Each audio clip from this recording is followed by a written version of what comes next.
বিশ্বনবী একবার রাত্রিবেলা সাহাবাদেরকে বললেন, তোমাদের মধ্যে কে আছো রাতের বেলা 1000 কোরআনের আয়াত পরে বিছানায় ঘুমোতে যাবা? হাত তোলো। কেউ হাত তোলে না। ওমি 1000 আয়াত কি বাড়ির কাছের কথা? কথা বলেন। বিশ্বনবী বললেন, কে আছো তোমাদের মধ্যে রাত্রিবেলায় বিছানায় ঘুমোতে যাওয়ার আগে 1000 কোরআন কারীমের আয়াত তেলাওয়াত করে ঘুমাতে যাবা? দাঁড়াও। কোন সাহাবী দাঁড়ায় না। বিশ্বনবী ডানে তাকায়, বায়ে তাকায়, সামনে তাকায়, কেউ হাত তোলে না। বিশ্বনবী বললেন, ও সাহাবারা, এবার বলো তোমাদের মধ্যে কে কে আছো সূরাতুত তাকাসুর পরে রাত্রে বিছানায় ঘুমোতে যেতে পারবা? এবার সব হাত উঠে গেছে। সুবহানাল্লাহ পড়েন। বিশ্বনবী বললেন, তোমাদের মধ্যে যদি কেউ রাত্রিবেলা একবার সূরাতুত তাকাসুর তেলাওয়াত করে বিছানায় ঘুমোতে যাও, আমল নামায় 1000 আয়াত তেলাওয়াতের সওয়াব দিয়ে দিবে কে? চিৎকার করে আল্লাহু আকবার। একবার রাতে পড়বেন, 1000 কোরআনের আয়াত তেলাওয়াতের সওয়াব আমল নামায় চলে যাবে। পড়েন আলহামদুলিল্লাহ। আত-তাকাসুর, আত-তাকাসুর মানে সম্পদ নিয়ে, প্রাচুর্যতা নিয়ে, অর্থ নিয়ে বাড়াবাড়ি করা, গর্ব করা, অহংকার করা। সাহাবাদের মধ্যে দুইটা গ্রুপ, কথা বলতে বলতে কথার পিঠে কথা, কথার নাম লতা, ঠিক কিনা? কথা বলতে বলতে ঝগড়া লেগে গিয়ে দুই গ্রুপ। এক গ্রুপ বলে আমরা বেশি সম্মানিত, আরেক গ্রুপ বলে তোরা না আমরা। একদল বলে আমাদের ওটের সংখ্যা বেশি, তোমাদের এত ওট নাই। আরেক দল বলে আমাদের ছাগলের সংখ্যা বেশি, তোমাদের এত ছাগল নাই। আরেক দল বলে আমাদের দলে নেতা খেতার সংখ্যা বেশি, তোদের দলে কোনো নেতা নাই। এই কথা নিয়ে ঠেলাঠেলি আছে না নাই? তার মানে সাহাবারা দুনিয়ার ভোগের সামগ্রী, দুনিয়ার সম্পদ, ক্ষমতা নিয়ে পরস্পর ঝগড়া শুরু করে দিল। সাহাবীদের সাথে বিষয়টা মানায় না। সাহাবীদেরকে শিক্ষা দেওয়ার মাধ্যমে গোটা বিশ্বের জন্য আল্লাহ মেসেজ হিসেবে ওই মুহূর্তে সূরাটা নাজিল করে বললেন, আলহাকুমুত তাকাসুর হাত্তা যুরতুমুল মাকাবির। পড়েন আল্লাহু আকবার। আল্লাহ বললেন, আলহাকুমুত তাকাসুর, সম্পদের প্রাচুর্য তোমাদেরকে পাগল বানিয়ে দিয়েছে। হাত্তা যুরতুমুল মাকাবির, এই সম্পদের প্রাচুর্যতার কথা, মোহের কথা তোমরা বলতে পারবে না যতক্ষণ না তোমরা কবরে যাবা। কই যাবা? কথা বলেন। একদিন মাটির ভেতরে হবে ঘরে মন আমার, কেন বাঁধো দালান ঘরে মন আমার, কেন বাঁধো দালান ঘর। একদিন মাটির ভেতরে হবে ঘরে মন আমার, কেন বাঁধো দালান ঘর। কবরের ঘর আসল ঘর, এটা আল্লাহ বুঝাতে চাইলেন। হাত্তা যুরতুমুল মাকাবির, মাকবার মানে কবরস্থান, এটার প্লুরাল হলো মাকাবের। আল্লাহ বললেন, এই কবরস্থানে যাওয়ার আগ পর্যন্ত দুনিয়া কামার লোভ আর লালসা তোমাদের কমবে। আলহাকুমুত তাকাসুর, দুনিয়ার প্রাচুর্যের লোভে পড়ে, মোহে পড়ে তোমরা পাগল হয়ে গিয়েছো। সম্পদ আর অর্থের বড়াই করতে করতে আখিরাতকে তোমরা বেমালুম ভুলে গিয়েছো। এই দুনিয়া আসল দুনিয়া নয়, আসল জগৎ হলো আখিরাতের জগৎ। বলেন ঠিক কিনা? আলহাকুমুত তাকাসুর, অর্থ, সম্পদ, বিত্ত, বৈভব, ক্ষমতা, এগুলো অর্জনের আকাঙ্ক্ষা আমাদেরকে পাগল বানিয়ে দিয়েছে। কিসের নেশায় যে আমরা ছুটছি, শুধু ছুটছি প্রতিযোগিতার প্রতিযোগিতা। কোন দিকে যে যাচ্ছি আমরা নিজেরাও জানি না। জোরে বলেন ঠিক কিনা? চাহিদার আমাদের শেষ নাই। যার যত বেশি তার চাহিদা তত বেশি। গাড়ি আছে বাড়ি চাই, বাড়ি আছে নারী চাই, এটা আছে ওটা চাই, ওটা আছে সেটা চাই, এরকম চাহিদা আছে না নাই? যারে আল্লাহ দিয়েছে বেশি তার চাহিদাও তত বেশি, ঠিক কিনা? এজন্য আল্লাহ বললেন, আলহাকুমুত তাকাসুর, তোমাদের চাহিদার কোনো কমতি নাই, তোমাদের চাওয়া পাওয়ার কোনো শেষ নাই। যার সাইকেল আছে সে মোটর সাইকেল চায়, মোটর সাইকেল আছে তো প্রাইভেট কার চায়, প্রাইভেট কার আছে মনে মনে ভাবে প্লেনে চড়তে পারলে একটু ভালো হয়। এরপরে কয় হেলিকপ্টার আছে না নাই? যিনি মেম্বার হয়েছেন তিনি ভাবলেন সামনে চেয়ারম্যান হইলে একটু ভালো হয়। যিনি আপনাদের ভোটে চেয়ারম্যান হয়ে গেলেন, মনে মনে ভাবে এবার যদি একটু পার্লামেন্টে যাইতে পারি খারাপ হয় না। কথা কন, পার্লামেন্টও নিছেন ওনারে, এবার মনে মনে ভাবে একটা মন্ত্রণালয়ের দায়িত্ব যদি পাই খারাপ হয় না, এলাকার উন্নয়ন বেশি বেশি করা যাবে। মন্ত্রীও হয়ে গেছে, এবার মনে মনে ভাবে আর আছে একটা, জোরে কন, ওইটার সুযোগ এই দেশে নাই, ওইটার সুযোগ এই দেশে নাই, হয় উনি নয় উনি। কথা কন, এই দুই ফ্যামিলির বাইরে আমাদের আর কোনো গতি নাই। তো গতি যেহেতু নাই, ওনারা ভালোভাবে চালাক, আমাদের কোনো কথা নাই, জোরে বলেন ঠিক কিনা? যারাই আমাদের নেতা হবে, আল্লাহ সুন্দরভাবে তাদেরকে দেশটা চালানোর তৌফিক দাও, পড়ে না আমিন। এজন্য আল্লাহ বললেন, আল্লাহকুমুত তাকাসুরু হাত্তা যুরতুমুল মাকাবির, দুনিয়ার লোভ লালসা প্রতিযোগিতা তোমাদেরকে পাগল বানিয়ে দিয়েছে। পাগল পাগল হয়ে গিয়েছি, আরো চাই, আরো লাগবে, আমার আরো লাগবে, এরকম মানসিকতা আমাদের অন্তরের ভেতরে আছে না নাই? এই মানসিকতারে বলে ফকিরি মানসিকতা। কথা কন, বারবার যারা চায় রে কি বলেন? ফকিরনি। জুমার দিন জুমার নামাজের পরে 5 টাকা দিলেন, দেখবেন আপনারটা থাপা দিয়ে দৌড়ে আরেকজনের কাছে যায়, ওনারটা নিয়ে আবার আরেকজনের কাছে যায়, যেদিকে টাকা দেয় ওইদিকে উনি আসে না নাই? কারণ নাম হলো ফকির। নাম কি? আমরা সবাই এরকম ফকির। ধনী হলো একজন, তিনি কে?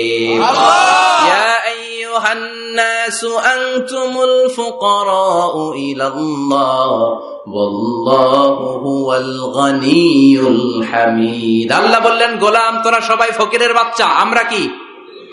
ওই যে কয় না, ফকিরের বাচ্চা কইতে প্রেস্টিজে লাগে, কিন্তু কোরআনে কিন্তু আল্লাহ কয়ে দিচ্ছে, আনতুমুল ফুকারা ইলাল্লাহ, তোমরা সবাই আল্লাহর দিকে ফকির। কারণ আমরা রাতে দিনে সব সময় বিপদে পড়লে চাই একজনের কাছে, তিনি কে? অসুস্থ হলে কাঁদি একজনের কাছে, তিনি কে? তুফান হইলে, বন্যা হলে একজনের ডাকি, তিনি কে? বানসারামপুর তুফান হয় না? বন্যা হয় না? সিডর হয় না? কারা ডাকেন? দেখবেন তুফান হইলে মুসলমানরা যেমনি ডাকে, হিন্দুরাও ডাকে, বৌদ্ধরাও ডাকে, নাস্তিকরাও নাস্তিকতা ভুলে যায়, তখন জিকির চলে একজনের, তিনি কে?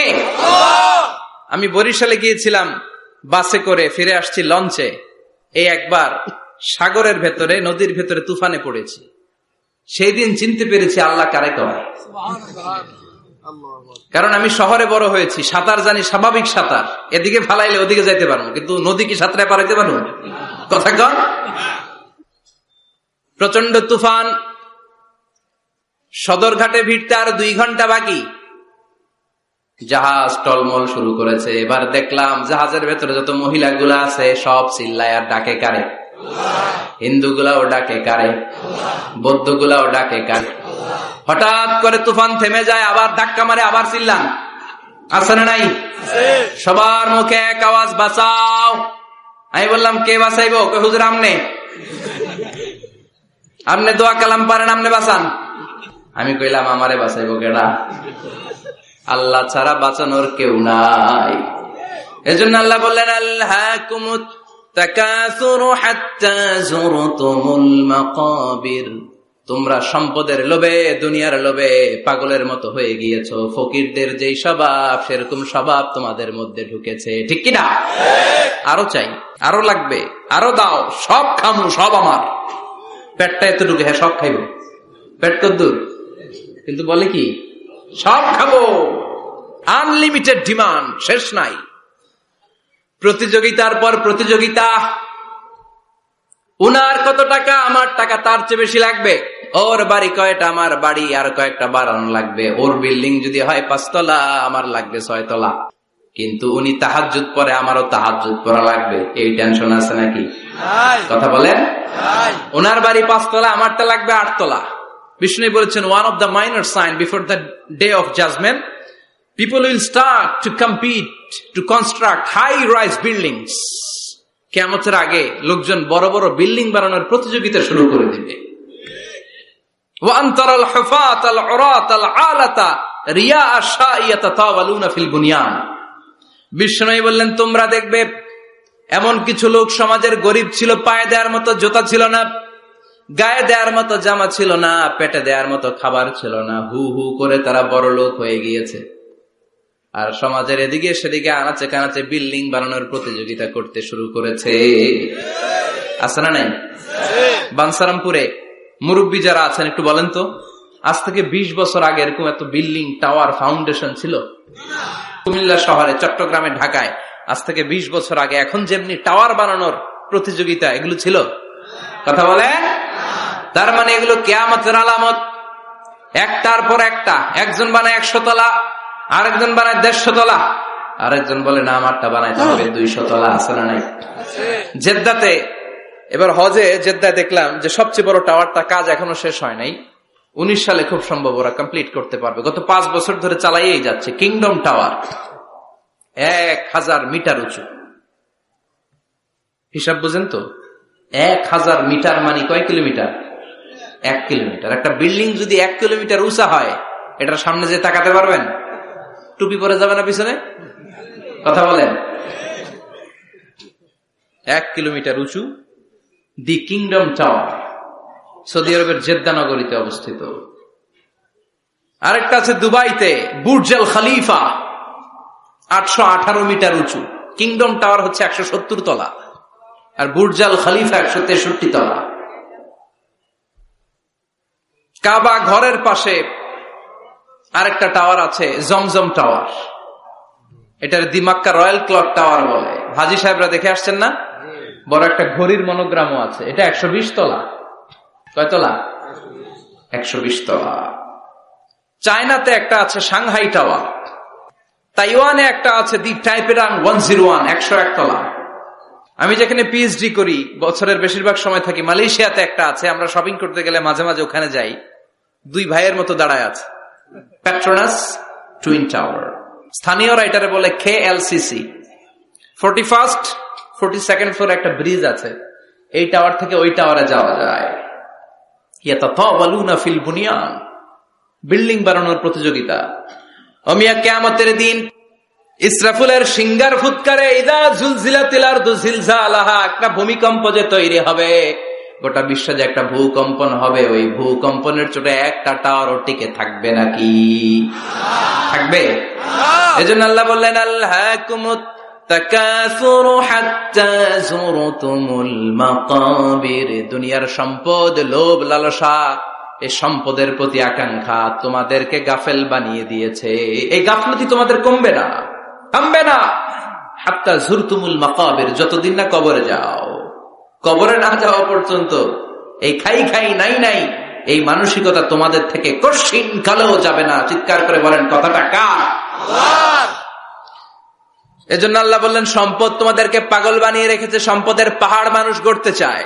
আরব বিশ্বের ধনকুবেরদের সম্পদের তালিকা দেখলে আপনি অবাক হবেন। প্রিন্স ওয়ালিদ বিন তালাল, বর্তমান যেটা আছে MBS বলে ওরে সংক্ষেপে, MBS, মোহাম্মদ বিন সালমান, সম্পদের কোনো অভাব নাই। ওয়ালিদ বিন তালাল আরেক ধনকুবের, আগের বাদশাহ আব্দুল্লাহর ভাগিনা। তার একটা প্লেন আছে, পার্সোনাল জেট প্লেন। এই প্লেনটার 70% মেড অফ গোল্ড, 70% স্বর্ণ দিয়ে বানানো। Can you imagine? কল্পনা করতে পারেন? গত 2 বছর আগে আমি ব্রুনাই গিয়েছিলাম একটা প্রোগ্রামে। ব্রুনাইতে আছে পৃথিবীর সবচাইতে বড় প্যালেস, রাজপ্রাসাদ, নাম ইস্তানা নুরুল ইমান। প্রায় 2000 কক্ষ আছে ওই রাজপ্রাসাদের ভেতর। এটার মালিক হচ্ছে ব্রুনাইয়ের বাদশাহ সুলতান হাসান আল বালখিয়া। গ্র্যান্ড হায়াত নামে একটা হোটেল আছে, ওইটার মালিক। ওনার সংগ্রহে 500টা রোলস রয়েস গাড়ি আছে। কয়টা? এক একটা গাড়ির দাম কমসে কম 10 কোটি টাকা। আচ্ছা, একজন মানুষের পুরো ফ্যামিলি নিয়ে চলতে ফিরতে মজমাস্তি করতেও কয়টা গাড়ি লাগে? হ্যাঁ, একটা গাড়ি, 2টা গাড়ি, সর্বোচ্চ 3টা গাড়ি, ঠিক কিনা? সে তার সংগ্রহে 500 রোলস রয়েস গাড়ি রেখেছে। আর Lamborghini, Ferrari, Porsche, Maybach, Bugatti, Range Rover, Volkswagen, BMW, Mini Cooper, Mercedes Benz, এই ব্র্যান্ডের গাড়ির কোনো অভাব নাই। আরো লাগবে তার, আরো লাগবে। কোথায়? রেঞ্জ রোভার বেরিয়েছে নতুন নিউ ব্র্যান্ডের, BMW 9 সিরিজ কোথায়? আরো গাড়ি লাগবে।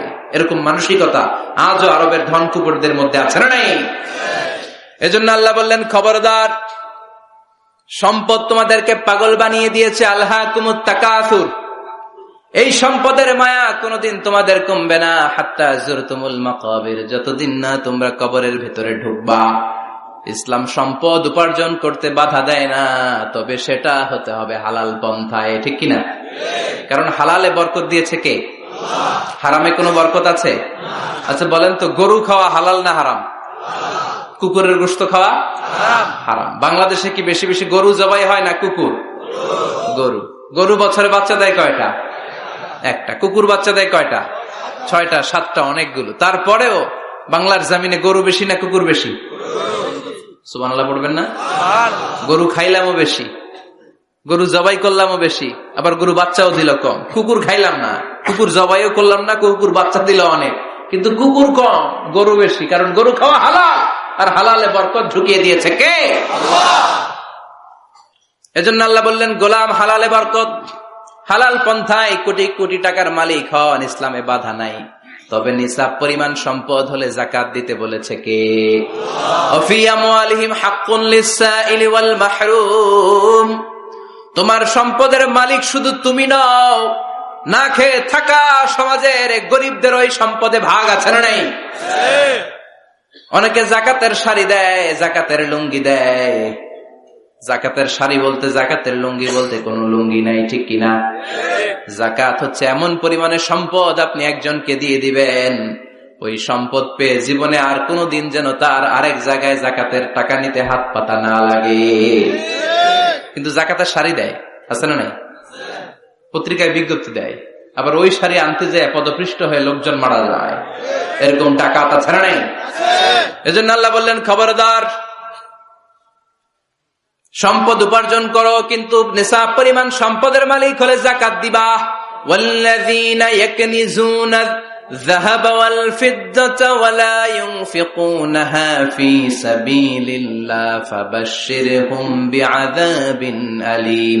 যারা সম্পদের মালিক হয় কিন্তু আমার রাস্তায় যাকাত দেয় না, ও নবী, তাদেরকে আপনি কঠিন আযাবের সুসংবাদ দেন। পড়েন নাউযুবিল্লাহ।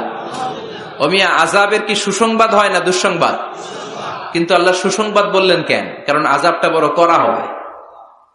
যাকাত যারা দেয় না, ব্যাংক ব্যালেন্স করে, এফডিআর করে, সঞ্চয়পত্র কিনে রাখে, ফ্ল্যাটের পর ফ্ল্যাট কিনে রাখে, জমির পর জমি কিনে রাখে, যাকাত দেয় না, ওদের শাস্তি হবে ভয়ঙ্কর।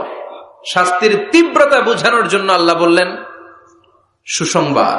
ছেলে পরীক্ষায় ফেল করেছে, গণিত পরীক্ষায়, মা বলে, ফেল করছস, তোর বাপে আসুক, এমন মাইট দিবে, মাইট খাইয়া মজা টের পাবি। ও মিয়া, মাইট দিলে কি মজা লাগে না ব্যথা লাগে? কথা কন তো। মা তো কয় মজা পাবি, মজা টের পাবি, তার মানে মাইটটা খুব কড়া মাইর হবে, কড়া। আল্লাহ বললেন, কারুনের দিকে তাকা, যারা সম্পদের যাকাত দিস না, কারুনের দিকে তাকা। সাইয়েদনা মুসা আলাইহিস সালামের চাচাতো ভাই মুসা আলাইহিস সালাম বললেন, কারুন যাকাত দাও। কয়, কেন দিমু? কারণ আল্লাহ তোমারে সম্পদ দিয়েছে। কারণ বলে, কোন আল্লাহ টাল্লাহ আমারে সম্পদ দেয় নাই। ইন্নামা উতিতুহু আলা ইলমিন ইনদি, আমার বুদ্ধি খাটিয়ে সম্পদের মালিক আমি হয়েছি। আমার ব্রেন খাটাইছি মিয়া, বুদ্ধি খাটাইছি, মাথার গাম পায়ে ফেলে আমি সম্পদ কামাইছি, কোন যাকাত টাকা দেব না। সাইয়েদনা মুসা আলাইহিস সালাম বললেন, দাওয়াত দেওয়ার দায়িত্ব আমার, দাওয়াত দিলাম, যাকাত দাও, না হলে কঠিন আযাব তোমার উপর চেপে বসবে। কারণ বলে, পারলে তুমি শাস্তি নিয়ে আসো। সাইয়েদনা মুসা আলাইহিস সালাম আল্লাহরে বললেন, আল্লাহ, অনেক আমি দাওয়াত দিলাম, গরিব দুঃখীদের মাঝে যাকাত দেয় না, আপনি শাস্তি পাঠান। রব্বুল আলামিন বললেন, কিছুক্ষণের মধ্যে পুরো জমিনটা কারণ তার সম্পদ সহ সব কিছুকে মাটিতে দাবিয়ে দিবে।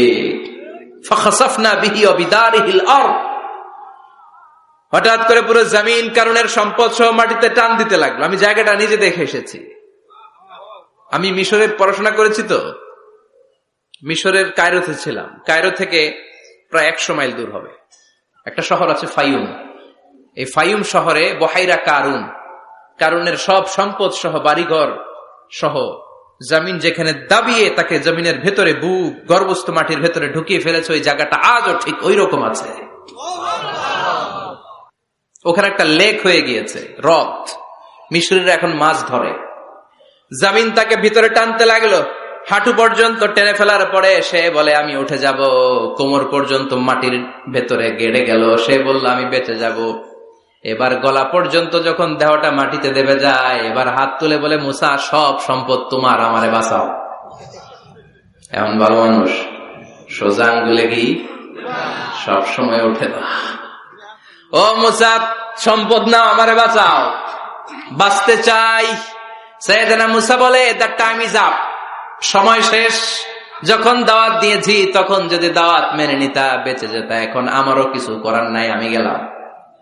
ইয়াতাজালজালু ফিল আরদ হাত্তা ইয়াউমুল কিয়ামা, প্রতিদিন সহিহ বুখারীর বর্ণনা 1 বিঘত পরিমাণ আল্লাহ তাআলা জামিনকে আদেশ দিয়েছেন কারুন এবং তার সম্পদকে প্রতিদিন 1 বিঘত করে জামিনের ভেতরে নিতে থাকবে, up to the day of judgement, কিয়ামত পর্যন্ত কারুন তার সম্পদ সহ জমিনের ভিতরে যেতেই থাকবে, যেতেই থাকবে। চিল্লায় পড়েন সুবহানাল্লাহ।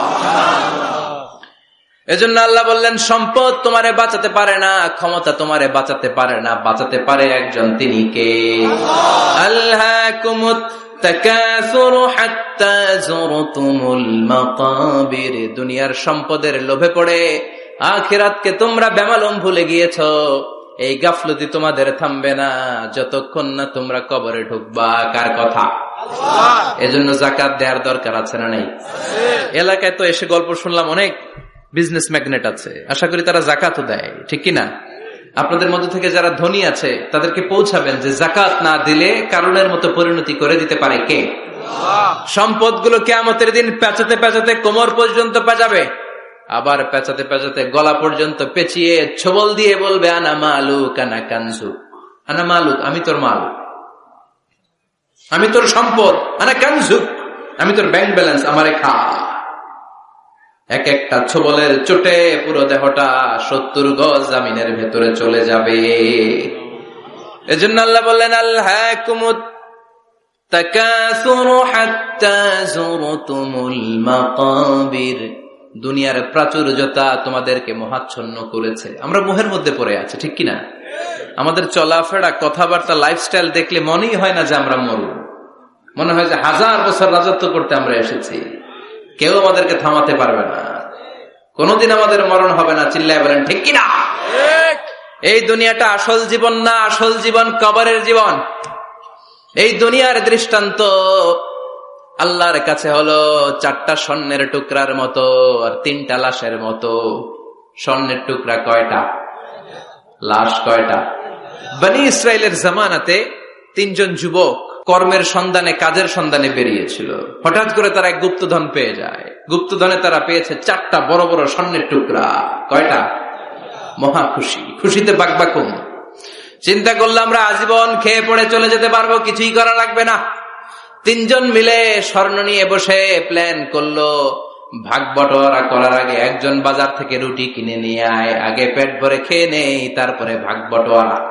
একজন রুটি আনতে গিয়েছে, ওই 2 জন ভাবতে শুরু করলো, যেটারে রুটি আনতে পাঠাইছে ওইটারে যদি মাইরা দিতে পারি তাহলে ভাগাভাগির আর কোনো কাম নাই। স্বর্ণ কয়টা? তুই নিবি 2টা, আমি নিব 2টা। আর যে রুটি কিনতে গিয়েছে সে মনে মনে ভেবেছে রুটির মধ্যে বিষ মাখিয়ে নিয়ে যায়। কি মাখিয়ে নিয়ে যায়? ওই 2টা বিষ খাইয়া ঠুস সব। যেই চিন্তা ওই কাজ, রুটির মধ্যে বিষ মাখিয়ে নিয়ে এসেছে। 2 বন্ধু ওইটারে ধরে আঘাত করতে করতে দুনিয়া থেকে বিদায় করে দিয়েছে। এবার 2টা বলে, এইটারে মারতে অনেক কষ্ট হয়েছে, আগে খাইয়া লই, এরপরে তুই 2টা, আমি 2টা। এবার বিষ মাখানো রুটি খেয়ে ওরাও শেষ। আহা, আল্লাহু আকবার। 4টা স্বর্ণের টুকরা পড়ে আছে, 3টা লাশ পড়ে আছে। হাযিহি মাসালু হায়াতিদ দুনিয়া, এটা দুনিয়ার জীবনের দৃষ্টান্ত। এজন্য মানুষের স্বভাব হলো আরো চাই, আরো চাই।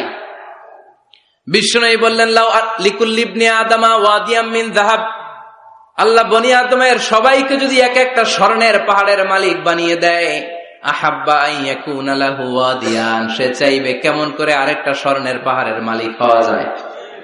ও মিয়া, আমার যদি একটা স্বর্ণের পাহাড়ের মালিক বানায় দেয়, আমার 14 পুরুষ সে স্বর্ণের পাহাড় বেচা খেয়ে শেষ করতে পারবো? তার একটা দিয়ে আমি কি করবো? সবাইকে যদি এক একটা স্বর্ণের পাহাড়ের মালিক বানিয়ে দেয়া হয়, তারপরেও প্রত্যেকে চাইবে কেমন করে আরেকটা পাহাড়ের মালিক হওয়া যায়। কারণ ওই যে খাই খাই, আরো লাগবে, আরো লাগবে। কবরের মাটি ওর মুখে ঢোকার আগ পর্যন্ত ওর এই খাই খাই স্বভাবের বন্ধ হবে না। চিৎকার করে বলেন ঠিক কিনা? এজন্য আল্লাহ বললেন, কবরে না ঢুকলে তোমাদের এই আকাঙ্ক্ষা থামবে না, লোভ লালসা বন্ধ হবে না। হাত্তা যুরতুমুল মাকাবির, কবরে তোমাদেরকে যেতেই হবে, মরতে তোমাদেরকে হবে। এই পৃথিবীতে কেউ থাকার জন্য আসে নাই, জোরে বলেন ঠিক কিনা? মরতেই হবে, যেতেই হবে, চলে যেতেই হবে। এজন্য বিশ্বনবী বলতেন, আকসিরু যিকরা হাযিমিল লাযাত, জীবনের সব স্বাদ আল্লাহকে নিঃস্বাদ করে দেয়, পানসা করে দেয়। ওই মৃত্যুর কথা বেশি বেশি স্মরণ করবা। জীবনের স্বাদ আল্লাহ সব কিছুকে পানসা করে দেয়। কোন জিনিস? মরণ। চিল্লায় বলেন কোন জিনিস? আরো জোরে বলেন কোন জিনিস? সুনিশ্চিত যেতেই হবে। কোন সন্দেহ আছে? কথা বলেন, সন্দেহে আছে কারো? The most certain thing in our life is death, and the most uncertain thing in our life is the time of death. আমাদের জীবনের সবচেয়ে সুনিশ্চিত বিষয় হচ্ছে আমাদের মরণ, মরতে হবে। কিন্তু সবচেয়ে অনিশ্চিত বিষয় হচ্ছে মরণের সময়। কখন মরবো এটা আমরা কেউ জানি না, কিন্তু মরবো যে এটা আমরা সবাই জানি। চিল্লায় বলেন ঠিক কিনা? কেউ বেঁচে থাকতে পারবে না, সবাই চলে যাবে, সব মরে যাবে, শুধু একটা সত্তা বেঁচে থাকবে। চিল্লায় বলেন তিনি কে? কুল্লু মান আলাইহা ফানি ওয়া ইয়াবকা ওয়াজহু রাব্বিকা যুল জালালি ওয়াল ইকরাম ফাবিআইয়ি আলাই রাব্বিকুমা তুকাযযিবান। পৃথিবীর বুকে যা দেখা যায় সব মরে শেষ হয়ে যাবে, মরবে না শুধু একটা সত্তা, তিনি কে? সব মরে যাবে, সবাই মরে যাব। মালাকুল মাউত সবার রূহ কবজ করে ফেলবে। আল্লাহ বলবে, আখবিরনি মাইয়াবকা, হে মৃত্যুর ফেরেশতা কি করছো? কই সব মারছি। সবাইরে মারছো? সব শেষ। কে বাকি? জিনেরা বাকি, জিনদেরও মারো। সবগুলো জিন শেষ করা হবে, বাকি থাকবে ইবলিস। আল্লাহ বলবেন, সবাইকে যেই কষ্ট দিয়ে ইন্তেকাল করিয়েছ সবগুলো কষ্ট একত্রিত করে ইবলিসটারে তুমি মারো। সবচেয়ে কষ্ট দিয়ে নির্মম ভাবে ইবলিসকেও শেষ করা হবে। আল্লাহ বলবেন, আখবিরনি মাইয়াবকা, ও মালাকুল মাউত এবার বলো আর কে বেঁচে আছে? মালাকুল মাউত বলবে, আল্লাহ কেউ নাই, কেউ নাই, সব শেষ। মানুষ শেষ, প্রাণীগুলো শেষ, পাখিগুলো শেষ, সাগরের মাছগুলো শেষ, আপনার কথা মতো জিনগুলাও। এবার আছে শুধু ফেরেশতারা। কারা? কথা বলেন। আল্লাহ বলবেন, ফেরেশতাদেরও মারো। শুরু হবে ফেরেশতা নিধন। একের পর এক সব ফেরেশতার রূহ কবজ করা হবে। এবার আল্লাহ বলবে, আখবিরনি ইয়া মালাকাল মাউতি মাইয়াবকা, মালাকুল মাউত আর কে কে বেঁচে আছে আমার একটু বলো। মালাকুল মাউত বলবো, সব শেষ, সব ফেরেশতাগুলোরও মেরে ফেলেছি, শুধু 4 জন আছে, জিব্রাইল, ইসরাফিল, মিকাইল, আর আমি আপনার হুকুমের গোলাম আজরাইল। আল্লাহ বলবে, ইসরাফিলের রূহ কবজ করো। ইসরাফিলের রূহ কবজ হয়ে যাবে। মিকাইলের রূহ কবজ করো, মিকাইলের রূহ কবজ হয়ে যাবে। ইসরাফিলের রূহ কবজ করো, কবজ হয়ে যাবে। আল্লাহ বলবে, আখবিরনি মাইয়াবকা, মালাকুল মউত এবার বলো কে বেঁচে আছে? মালাকুল মউত বলবে, কেউ নাই। আল্লাহ বলবে, আসলেই কেউ নাই? মালাকুল মউত বলবে, আছে। কে আছে? শুধু আমি আছি। ডানে বায়ে সামনে পেছনে আল্লাহ কেউ নাই, সব শেষ, শুধু আমি আছি। আল্লাহ বলবেন, এবার তুই মর। মুত ইয়া মালাকুল মউত, হে মৃত্যুর ফেরেশতা এবার তুই মর। মালাকুল মাউত হিসাব আর মিলাতে পারবে না, হিসাবটা তখন উল্টে যাবে। মালাকুল মাউত বলবে, এটা আবার কেমন কথা? আমি মরুম কেন? আমি না মারছি? আমি না মারছি? আমি মেরে সাবার করেছি সব, আমি কেন মরবো?